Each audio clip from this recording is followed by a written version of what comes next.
이번 지방선거 중에 가장 뜨거운 여론전은 어느 도지사 후보의 막말 사건에 관한 여론전입니다. 어느 도지사 후보께서 형수에게 막말을 했다죠. 그런데 그 녹음 파일을 반대당 후보가 홈페이지에 게재하게 되면서 명예훼손이다, 아니다, 국민의 알 권리를 소개하는 것이다 하면서 지금 팽팽하게 둘이 맞서고 있는 것을 지금 우리가 보고 있습니다. 선거철만 되면 정치인들의 스캔들이 가장 큰 이슈가 됩니다. 그들의 언어 문제, 성적인 문제, 위장 전입 문제, 논문 표절 문제, 그런 것들이 계속 쏟아져 나옵니다. 사실 평소에는 아무렇지도 않게 여기던 문제들이 이렇게 선거철만 되면 이슈가 됩니다. 유권자들의 이와 같은 심리를 분석한 어느 심리학자가 이 사건을, 이런 태도를, 심리를 이렇게 분석을 했습니다.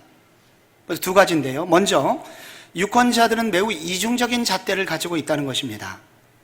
유권자들 스스로도 거짓말을 자주 하고 자기도 스스럼없이 부동산 다운 계약서를 쓰고 성적인 일탈을 일삼으면서도 정치인들이 후보에 오르기만 하면 그들의 도덕성을 문제 삼으니 이 어찌 이중적인 태도가 아니겠는가? 그렇게 꼬집었습니다. 그러면서 동시에 이러한 이중성에도 긍정적인 면이 있는데, 그것은 우리의 내면에 우리 모두는 나는 비록 그렇게 살지 못한다 하더라도 누군가는 그렇게 살아주기를 원하는 갈망이 우리의 내면에 존재한다는 것입니다. 점점 세상이 타락해가고 있지만 누군가는 타락해주지 않았으면 하는 소원이 우리 가운데 있다는 것입니다. 우리 내면에 이 거룩에 대한 갈망이 있고 의로움에 대한 이런 소원함이 우리의 내면에 존재하고 있다는 것입니다. 한 걸음 더 나아가면 이 나라가 더 이상 타락하지 않고 의로운 나라가 되기를 원하는 이 간절한 열망이 사실 우리의 내면에 흐르고 있음을 반증하는 것이라 그렇게 소개하였습니다. 정말 이 나라가 그렇게 되기를 원하는 마음이 우리 가운데 있지 않습니까?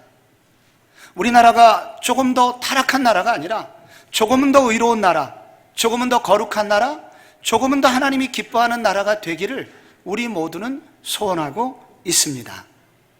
그런데 문제는 인간이 어떻게 의로워질 수 있는가? 이 방법을 우리가 모르고 있다는 것입니다. 우리 교회는 지나간 몇 달 동안 이 로마서라는 성경을 계속 묵상을 해오고 있습니다. 로마서의 핵심 주제는 한마디로 의로움, 특별히 하나님의 의로움, 이 하나님의 의로운 기준을 어떻게 인간도 얻을 수 있는가, 이 하나님의 의에 대한 그런 주제를 계속 다루고 있습니다. 로마서 전체를 관통하는 주제가 로마서 1장 17절입니다. 16절, 17절인데 17절에 보면 복음에는 하나님의 의가 나타나서, 의가 나오죠? 믿음에서 믿음에 이르게 하나니 기록된 바 오직 의인은 믿음으로 말미암아 살리라. 여기 의인이 나옵니다. 여기 의, 그리고 의인, 그리고 오늘 우리가 읽은 로마서 오늘 본문의 3장 21절에 보면 이제는 하나님의 한 의가 나타났다. 그리고 계속해서 의롭다 하심을, 그리고 의롭다 하심과 의롭다 함을 받았느니라 라는 그런 구절이 계속 나오고 있습니다. 하나님의 의는 한마디로 로마서의 주제입니다. 더불어 이것은 성경 전체의 핵심 주제라고 할 수 있습니다. 이 의라는 단어는 헬라어로 원문에 이렇게 씁니다. 한국말로 옮기면 디카이오슈네. 여기 의라는 단어가 원문에는 그렇게 쓰여 있습니다. 영어는 이렇게 번역했습니다. righteousness. 하나님의 의가 뭐냐? 교회사 전체를 통하여 많은 주석학자들이 하나님의 의가 무엇인지를 고민하고 결국 이것은 두 가지로 요약될 수 있습니다. 하나는 이 하나님의 의라는 것은 법률적 의미에서의 하나님의 의가 들어있고 또 하나는 언약의 의미에서 들어있는 의다. 이 두 가지가 하나로 여기 들어있다는 것입니다. 먼저 법률적 의미에서 의는 죄가 없다는 말입니다. 어떤 죄인이 재판을 받은 후에 무죄 선고를 받는 것이죠. 그래서 심판을 받지 않아도 되는 상태, 그게 의로운 상태 아니겠습니까? 유명한 신학자 슈레이너는 이 하나님의 의는 성도가 하나님 앞에 당당히 설 수 있는 조건이다. 이는 법정적인 단어로서 죄인이 하나님 앞에서 죄 없는 상태가 되었기 때문이다. 이걸 하나님의 의라고 설명했습니다. 우리 모두 언젠가 하나님의 심판대 앞에 서게 될 것입니다. 그때 하나님께서 당신은 무죄요, 나의 천국에 들어올 자격이 있어 하면서 우리를 천국으로 인도해 준다면, 우리가 그렇게 의로움을 그렇게 얻은 자로서 평가받는다면 여러분, 이것이 얼마나 복된 일입니까? 그런데 그 하나님의 의로움이 미래에 언젠가 천국에 가는 데만 필요한 것이 아니라 지금도 하나님께서 우리를 의롭게 여겨주실 때 얼마나 당당하고 떳떳한 그런 마음을 가지고 자존감 넘치게 살 수 있을까요? 또 하나, 이 의라는 것은 언약적 차원에서의 의입니다. 언약, 약속입니다. 누군가하고 약속을 했는데 약속을 잘 지키는 사람을 우리는 신실한 사람, 믿을 만한 사람이라고 합니다. 이런 차원에서 의인이란 말입니다. 여기서 성경의 하나님은 인간과 오래전에 언약을 맺으셨고 언약을 맺은 이후에 계속해서 그 약속을 끝까지 지키시는 분이십니다. 그래서 여기에 나오는 하나님의 의는 일관성 있는 사랑 혹은 끝까지 책임지는 신실한 사랑, 이렇게 바꿀 수 있습니다. 요약을 해보겠습니다. 하나님의 의가 뭐냐? 하나님의 의는 한마디로 법률적으로 하나님 앞에서 전혀 죄가 없는 상태이며 동시에 우주의 주인이신 하나님께서 우리를 끝까지 책임져 주시는 사랑을 받은 상태, 이게 의라는 것입니다. 여러분, 그럼 무슨 일이 생기겠습니까? 우리 모두 하나님 앞에 당당히 설 수 있겠죠. 하나님의 무한한 사랑을 받을 수 있겠죠. 그리고 하나님께 무엇이든지 기도하는 대로 다 받을 수 있겠죠. 여러분, 이런 의로워진다고 하는 것은 의로워지기만 한다면 모든 것을 얻는 것입니다. 이 아름다운 의, 이런 아름다운 의인이 되는 것, 문제는 인간이 어떻게 의로워질 수 있는가? 이것이 문제입니다. 이런 의로운 성경이 말하는 이 아름다운 의인이 되는 길은 도대체 어떻게 가능한가? 이것이 우리의 문제이며 숙제입니다. 성경은 우리 모두 의로워질 수 있는데 먼저 의로워지기 위해서 먼저 성경은 부정적인 접근을 합니다.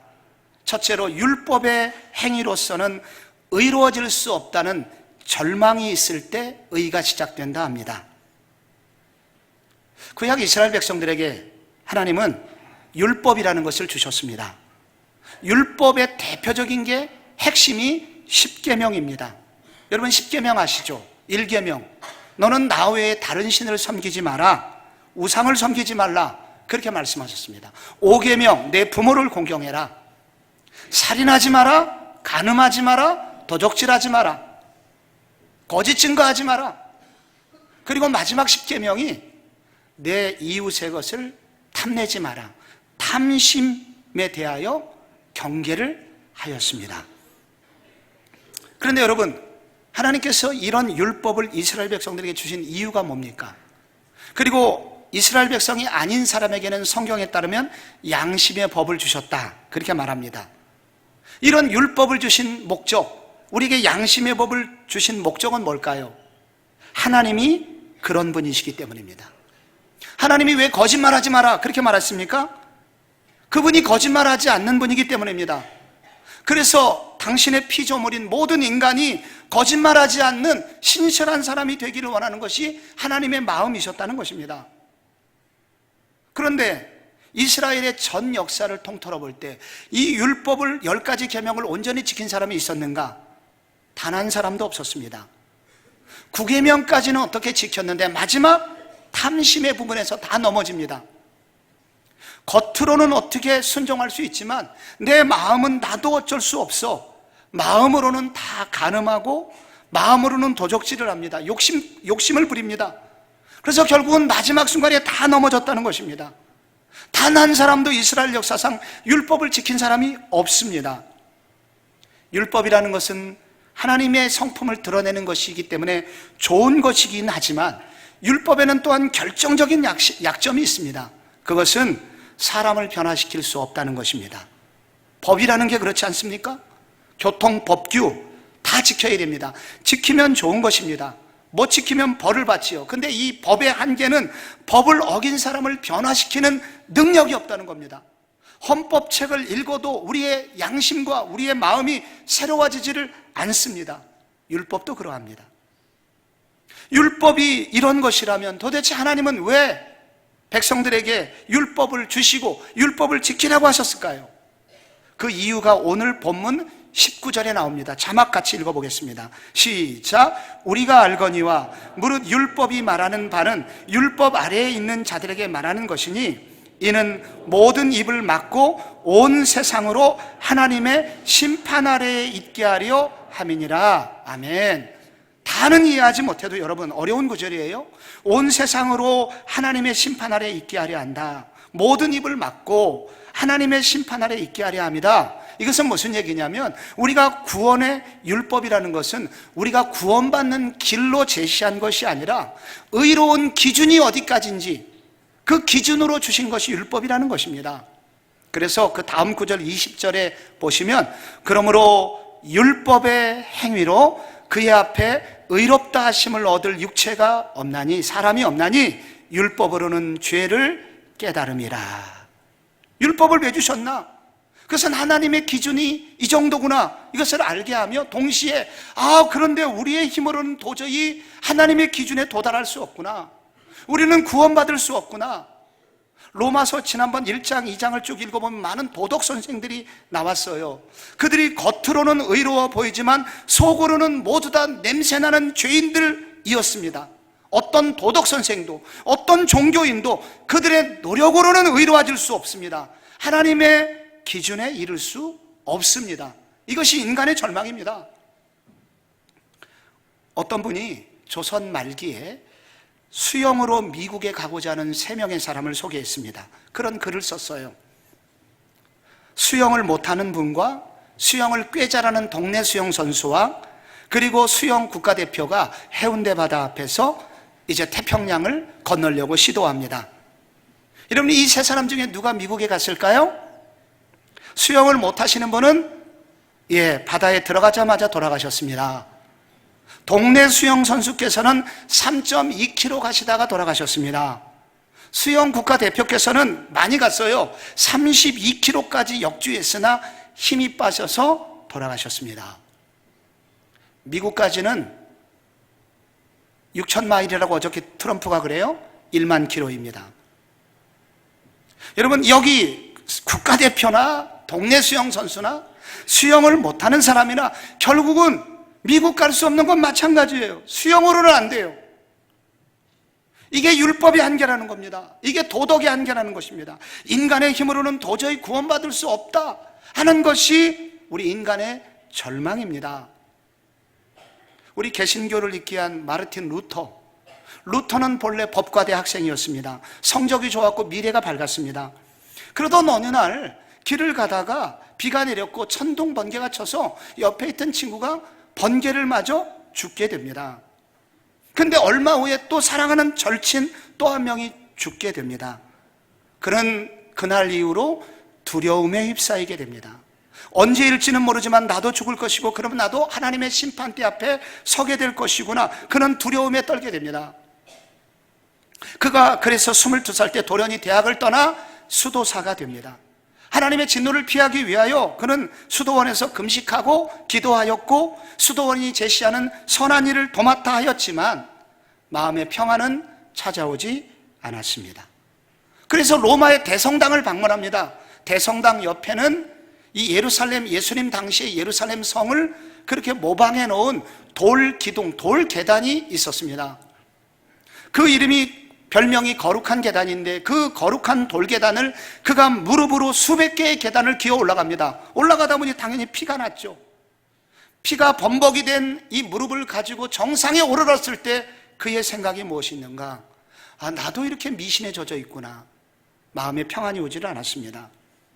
그는 절망에 빠져서 어차피 우리가 할 수 없는 걸 요구하시고 못한다고 벌 주시는 하나님, 나는 하나님을 증오합니다. 그는 하나님을 증오하는 자리에 이르렀습니다. 그는 비텐베르크 대학에서 학생을 가르치게 되었고, 그러다가 로마서라는 성경을 연구하게 되었는데, 그는 이 로마서를 연구하다가 소스라치게 놀라게 됩니다. 하나님의 복음에는 하나님의 의가 나타났다, 이제는 율법에 하나님의 의가 나타났다 하면서 그는 전혀 다른 하나님의 의를 깨닫게 됩니다. 롤런드 베인턴이 쓴 마르틴 루터의 생애에 보면 여기에 그때 루터의 마음이 나오거든요. 이렇습니다. 나는 하나님을 증오하면서도 여전히 바울이 말한 로마서를 붙잡고 늘어지면서 무슨 뜻이 담겨 있을까 계속 생각했다. 그 순간 하나님의 의란 하나님께서 은혜와 순수한 자비를 발휘하신 나머지 우리의 믿음을 보시고 우리에게 죄가 없는 것으로 취급하시는 의라는 것을 깨달았다. 그 순간 나는 새로 태어나서 열린 문을 통해 낙원에 이른 기분이었다. 여러분, 루터가 이러한 진리를 깨달은 이유가 뭔지 아십니까? 아, 나의 힘으로는 구원받을 수 없구나. 나의 의로운 행동으로는, 내가 기도를 많이 하고 금식을 많이 하고 종교적 행위를 한다 하더라도 이렇게 의로워지는 것이 아니구나. 나는 죄인이구나. 인간의 능력으로 도덕으로 의로움에 이를 수 없구나. 죄인이라는 절박함을 가짐으로써 거기서부터 그는 진정한 의를 만나게 된 것입니다. 여러분, 오늘 왜 교회에서 이렇게 복음을 전하고 그리고 진리를 설명해도 이것이 감동이 되거나 혹은 능력으로 변화되지 않는가? 그것은 우리가 복음을 너무나 편한 상태에서 받아들이기 때문입니다. 이 복음의 진리가 사람을 변화시키는 능력이 되려면 내가 얼마나 절망의 사람인지, 내 힘으로는 도저히 할 수 없는 일이구나, 그렇게 절망한 사람만이 이 복음의 진정한 능력을 알게 된다는 것입니다. 그래서 여러분, 교회에서 감사헌금하는 사람 보면 꼭 병원 갔다 온 사람입니다. 돈은 누가 더 많아요? 병원 안 간 사람이 많습니다. 근데 큰 병원 갔다 오신 분이 늘 감사가, 큰 감사, 눈물의 감사를 드립니다. 왜 그런 줄 아십니까? 아, 내 인생이 내 힘으로 드는 것은 아니구나, 내 능력으로 사라지는 것은 아니구나. 여러분, 진정한 의로움은 어디로부터 시작하는가? 그것은 나에 대한 절망으로부터 시작됩니다. 나에 대한 처절한 절망. 여러분 속에 혹시 지금 내 힘으로 무엇인가 안 되는 분이 계십니까? 내 능력으로 무엇인가 내 뜻대로 안 되는 분이 계십니까? 여러분, 그 절망은 오히려 축복이 될 수 있습니다. 왜냐하면 그 절망으로부터 하나님의 의는 발견될 수 있기 때문입니다. 성도 여러분, 기도하십시오. 주님, 나에게는 소망이 없으며 나는 죄인이라는 것을 깨달을 수 있는 은혜를 허락하여 주시옵소서. 알게 하여 주시옵소서. 여러분, 거기로부터 의로움은 출발할 수 있습니다. 우리가 어떻게 의로워질 수 있는가? 조금 더 구체적으로, 그러면 율법으로는 불가능하다면 그럼 무엇으로 가능한가? 오늘 두 번째로, 하나님의 은혜로는 가능하다고 말합니다. 21절에 이제는 율법 외에 하나님의 한 의가 나타났으니 율법과 선지자들에게 증거를 받은 것이라. 갑자기 나타난 게 아니라 구약 시대부터 있었다는 거죠. 여기 율법 외에 하나님의 한 의가 나타났다라는 이 성경 구절은 원문에는 그러나로 시작합니다. 그러나 이제는 율법 외에 하나님의 한 의가 나타났다. 율법 외에, 이 단어는 율법과 차원이 다른, 율법과 상관이 없는 하나님의 의가 나타났다는 겁니다. 나타났다는 것은 하나님으로부터 내려왔다는 겁니다. 인간의 지혜와 노력으로는 도저히 방법이 없었는데 전혀 새로운 획기적인 해결책, 수영으로는 안 되는데 비행기가 나타난 겁니다. 전혀 차원이 다른 놀라운 율법의 한 방법이 내려왔다는 것입니다. 그게 무엇인가? 23절, 24절에 나옵니다. 모든 사람이 죄를 범하였음에 하나님의 영광에 이르지 못하더니. 여러분, 다 같이 한번 그 다음 24절 함께 읽습니다. 시작. 그리스도 예수 안에 있는 성량으로 말미암아 하나님의 은혜로 값없이 의롭다 하심을 얻은 자 되었느니라. 아멘. 여기 로마서의 핵심이 나옵니다. 하나님의 진노를 피하는 길이 나옵니다. 하나님의 진노를 받아서 사랑받는 유일한 길이 나옵니다. 그것은 무엇입니까? 그리스도 예수 안에 있는 속량으로 말미암아. 속량이라는 단어가 나옵니다. 여러분, 오늘 속량을 좀 공부하셔야 되겠어요. 이 속량이라는 단어가 헬라어로는 저렇게 쓰고 영어로는 redemption. 근데 한자가 중요합니다. 속량. 여러분, 이 속량이라고 할 때 속은 재물을 바쳐서 죄를 면제받을 때 속자입니다. 속바치다 속자인데, 여기 이 속자라는 것은 재물을 통해서 재물을 내고 죄값을 치르고 면제받는 것입니다. 물물 교환을 할 때 쓰는 속자입니다. 량은 어질 양자죠. 그래서 이 속량이란 단어는 노예 대금을 지불하고 노예를 자유롭게 해주는 것을 말합니다. 1세기 이스라엘에서는 지주들의 행포가 극심했습니다. 소장농들은 빚을 졌고 빚을 갚지 못하면 결국 자식들을 노예로 바쳐야 했습니다. 어린 아들과 딸들이 남의 집에 머슴이 됩니다. 얼마나 가슴 아픈 일입니까?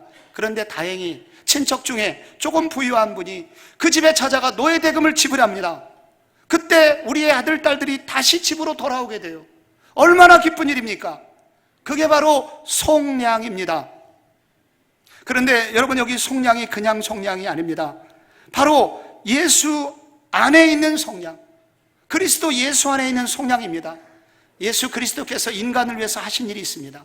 인간이 죄로 인하여 모두 노예가 되었습니다.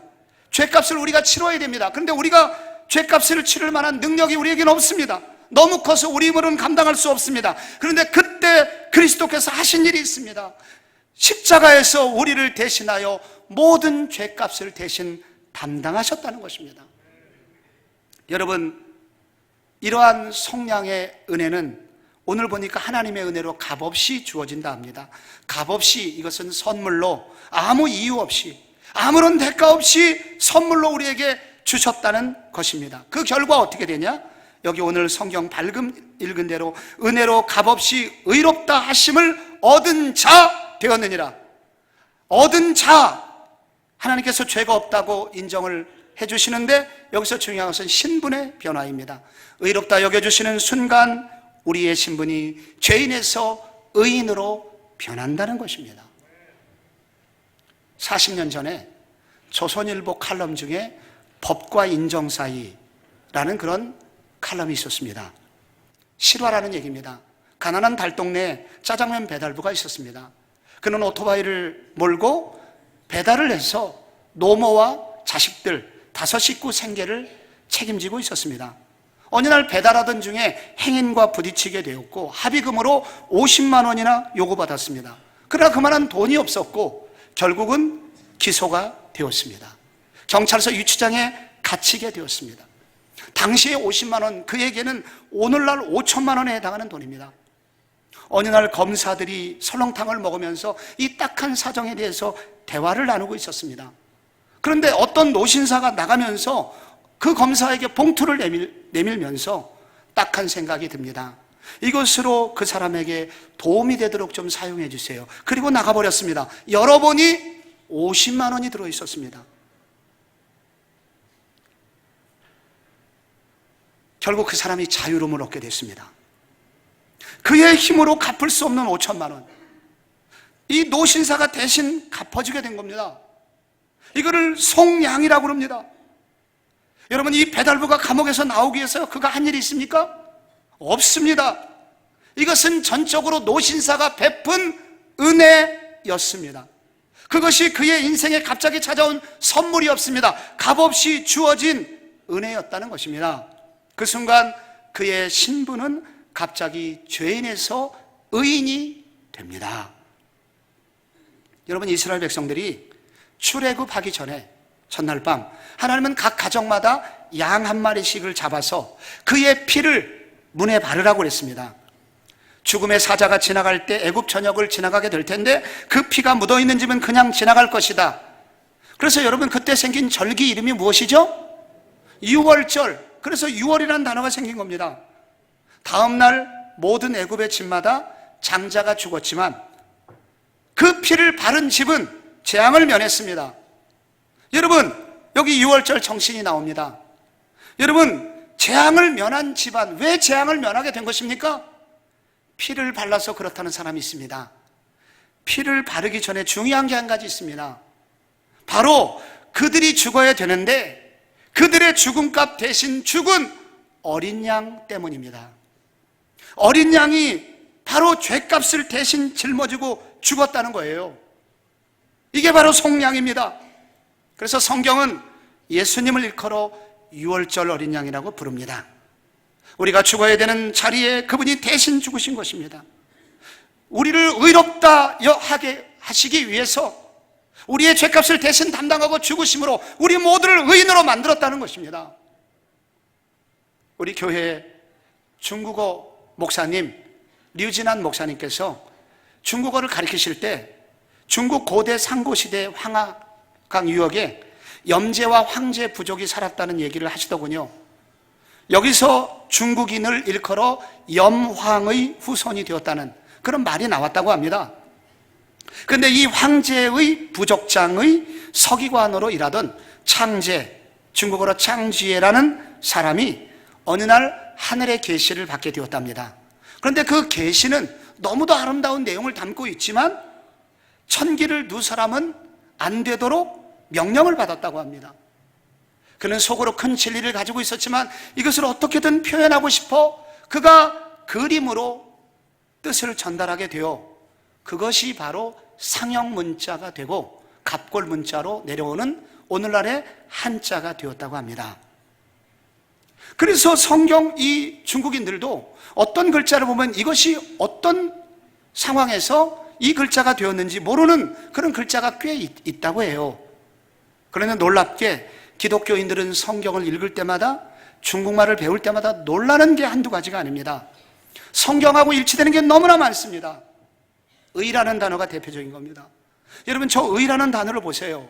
오를 의자의 의자가 여러분 양, 동물 양할 때 양자 밑에 나 아자가 들어 있습니다. 여러분, 중국인들은 이해가 못해요. 이해를 못해요. 왜? 내 위에 양 한 마리가 있는 것이 왜 의로움이란 말인가? 왜 이것이 깨끗해진다는 말인가? 그들은 이해할 수 없습니다. 오직 이것은 성경을 아는 사람만이 알 수 있습니다. 의인은 어떻게 되는가? 내 위에 이 어린 양께서 십자가에서 달려주신 십자가 예수의 피 흘려주신 어린 양 예수의 도우심만으로 우리가 의로워질 수 있는 것이구나. 그것을 설명하기 때문입니다. 우리는 모두 내 힘으로 율법으로 의로워질 수 없습니다. 그러나 예수 그리스도께서 십자가에서 대신 우리를 위하여 속량하신 은혜로 우리 모두 의로워질 수 있는 길이 열렸다는 사실을 믿으실 수 있기를 바랍니다. 마지막으로, 그럼 우리가 어떻게 의로워질 수 있나? 마지막으로 이 진리를 믿음으로 수용해야 합니다. 어떻게 의로워질 수 있는 게 거냐? 이거를 아는 것만으로 중요하지 않습니다. 받아들이는 게 중요합니다. 22절에 곧 예수 그리스도를 믿음으로 말미암아 모든 믿는 자에게 미치는 하나님의 의인이 차별이 없느니라. 교회 오래 다녔느냐? 조금 다녔느냐? 차별이 없습니다. 우리가 백인이냐 흑인이냐 차별이 없습니다. 돈을 많이 가졌냐 적게 가졌냐 차별이 없습니다. 오직 이 진리를, 속량의 은혜를, 그래서 의로운 길을 여놓으신 예수의 이 복음의 놀라운 사실을 우리가 믿음으로 믿으면, 받아들이면 모든 믿는 자에게 하나님의 의로움이 미치게 된다는 것입니다. 법과 인정 사이 계속해 보겠습니다. 검사가 50만 원을 들고 경찰서에다가 납부를 했습니다. 벌금형에 대한 돈을 다 지불한 것입니다. 그리고 유치장 앞으로 갑니다. 어느 노신사께서 당신의 모든 벌금을 물어주셨소. 이제 밖으로 나오시오. 그때 이 사람이 취할 수 있는 태도는 두 가지입니다. 거짓말 마세요, 검사님. 아무리 저를 위로해 주려고 유분수지, 어떻게 요즘 세상에 그런 일이 있을 수 있단 말입니까? 믿지 않고 자기 고집 부리고 여전히 유치장에 앉아 있을 수 있는 가능성. 그러나 그 얘기를 듣고 진짜입니까? 정말로 요즘도 그런 분이 계시단 말입니까? 나는 그 노신사를 알지도 못하지만 그런 너무나 고마운 분이군요. 그 사실을 받아들이고 밖으로 나오는 방법 둘 중에 하나입니다. 여러분, 믿음이란 이런 것입니다. 믿음은 다른 게 아니라 선포된 복음의 내용을 지식적으로 이해하는 것입니다. 지적인 영역이 필요해요. 그러나 동시에 감정적으로 그것을 동의하는 것입니다. 감정이 필요합니다. 그리고 동시에 의지적으로 결단하는 게 필요합니다. 예, 그렇다면 나도 그 사실을 받아들이겠습니다. 그리고 그분을 따라가겠습니다. 몸을 움직이는 것입니다. 이것이 바로 믿음입니다. 믿으면 어떤 일이 생깁니까? 오늘 믿을 때 25절의 결과가 일어나게 됩니다. 이 예수를 하나님이 그의 피로써 믿음으로 말미암는 화목제물로 세우셨으니 이는 하나님께서 길이 참으시는 중에 전에 지은 죄를 간과하심으로 자기의 의로우심을 나타내려 하심이니. 여기 화목이 나옵니다. 하나님과 화해의 상태가 돼서 무엇이든지 하나님께 구하면 모든 것을 다 받을 수 있는 상태, 하나님과 화해가 일어나고요. 또 하나 중요한 단어, 간과한다는 단어가 나옵니다. 여러분, 이 간과한다는 것은 죄가 없는 것으로 여겨주신다는 겁니다. 지나간다는 것입니다. 모른 채 해주신다는 것입니다. 여러분, 여기 성경책 색깔이 새카맣지 않습니까? 그런데 이 성경책 앞에 여러분 흰 종이를 갖다 대면 여러분은 무엇만 보이십니까? 흰 종이만 보이죠. 그러나 여러분, 설마 흰 종이 뒤에 성경책이 없는 것을, 있는 것을 모르시지는 않으시죠? 그렇지만 무엇이 보이냐고 물으면 여러분이 흰 것만 보입니다. 이렇게 여러분은 넘어가 주시듯이 하나님께서 우리의 죄가 있는 것을 뻔히 아시지만, 그러나 하나님은 이렇게 우리가 예수를 믿을 때 마음으로 믿고 입으로 시인하고 그리고 주님을 따르겠습니다 결단할 때 하나님은 우리를 죄가 없는 사람으로 여겨주시니, 여러분, 여기에서 기독교의 가장 중요한 교리가 탄생하는 순간입니다. 이것을 바로 이신칭의, 믿을 때 믿음으로써 의롭다 칭해진다는 이 놀라운 교리가 여기서 나오게 됩니다. 바로 그 순간 우리가 예수께서 성량하신 그 십자가의 그 은혜를 우리가 믿음으로 받아들일 때, 여러분, 우리는 하나님께서 의로운 사람으로 인정해 주십니다. 바로 그 순간 우리는 하나님 앞에 조금도 부족함이 없는 상태가 됩니다. 하나님께서는 우리에게 미워하실 만한 요소가 전혀 없는 상태가 됩니다. 하나님의 한없는 사랑과 지원을 받는 존귀한 존재가 됩니다. 여러분, 하나님이 우리를 이렇게 위해 주신다면, 이렇게 여겨주신다면 우리가 무엇이 두렵겠습니까? 무엇이 무섭겠습니까? 하나님이 이렇게 우리를 사랑해 주시고 우리를 이렇게 밀어주시는데 무엇이 염려가 되겠습니까? 여러분, 요즘 트럼프 대통령이 김정은 위원장을 향하여 미워하지 않겠다고 말했습니다. 여러분, 그 한마디 했는데 여러분, 우리가 얼마나 마음이 훈훈합니까? 얼마나 마음에 평화가 옵니까? 여러분, 조금 있다 변할 것 같은 그 사람, 어디로 튈지 모르는 저 사람, 인간 왕이, 대통령이 조금만 누군가를 미워하지 않아도 우리의 마음이 이렇게 마음의 평안이 온다면, 우주를 지으신 전능하신 하나님, 그분이 우리를 사랑하시고 우리를 의롭다 여겨주시고 미워할 구석이 전혀 없다고, 그리고 우리를 전적으로 밀어주시겠다고 하시는 여러분이 하나님의 의를 소유한 백성이라면 이 세상에 무엇이 무서울까요? 무엇이 두려울까요? 이 진리를 믿음으로 받아들이실 수 있기를 바랍니다. 염려하는 분들이 좀 있어요. 그럼 믿을 때 의로워진다면, 믿기만 하면 의인이 된다면, 이 땅에 범죄자가 늘어날 거 아닙니까? 믿기만 하면 천국 간다니 대충 살아도 되겠네. 여러분, 이렇게 오해하는 사람이 있습니다. 그건 놀라운 게 있습니다. 진정으로 예수의 생명, 예수님께서 이루신 속량의 사건을 믿음으로 받아들이는 사람에게는 예수의 생명이 흘러들어가기 때문에 대충 살 수 없게 됩니다. 진정으로 이 진리를 받아들인 사람은 이상하게 죄에 민감해집니다. 그래서 점점 예수를 닮아가게 됩니다. 그러므로 이 신칭의는 진정으로 나라를 변화시키는, 이 나라를 의롭게 만드는 가장 귀한 방법이 됩니다. 수년 전 국민일보에서 우리나라 사형수가 63명이라고 소개했습니다. 지금 우리나라에서는 사형 집행이 이루어지지 않고 있지 않습니까? 근데 이 사형수들의 공통점을 조사를 해봤더니 공통점이 뭘까요? 종교가 없더랍니다. 63명 전원 종교가 없어요. 무종교예요. 그런데 그들이 감옥에서 50명이나 예수를 믿게 됐습니다. 근데 그 사형수들의 한결같은 고백이 있었답니다. 예수 믿은 사형수들. 내가 왜 진작에 예수를 믿지 않았던가? 내가 이 예수의 사랑을 조금만 일찍 알았더라면 나는 누군가를 죽이지 않았을 텐데, 나는 그때 거기서 다른 삶을 선택했을 텐데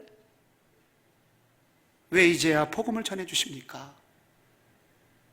복음이 소망입니다. 이 나라가 이루어지고 새로워질 수 있는 것은 복음으로 가능하다는 것입니다. 저는 얼마 전 한 우리 교회 여집사님께서 큰딸을 낳으시고 얼마 후에 둘째를 낳는데, 아무래도 둘째에게 관심이 가니 큰딸이 이 둘째를 미워하고 마음이 어려워하는 것 같더래요. 그래서 둘째를 누구한테 맡기고 큰딸만 데리고 뮤지컬을 보러 가고 여행을 다녀왔답니다. 그랬더니 신기하게 이 어린 큰딸이 둘째를 안아주기 시작하더래요. 너무 이뻐하더래요. 우리 가슴에 사랑이 있어야 다른 사람도 사랑할 수 있습니다. 우리 속에 이 예수님의 무한한 사랑, 하나님께서 우리를 의롭다 여겨주신 이 무한한 사랑이 여러분 속에 충만하여 가득 차 넘침으로 이웃까지 사랑할 수 있는, 그래서 이 나라를 복되게 하는 복된 성도, 성복정한계 성도들 다 되시기를 축원합니다.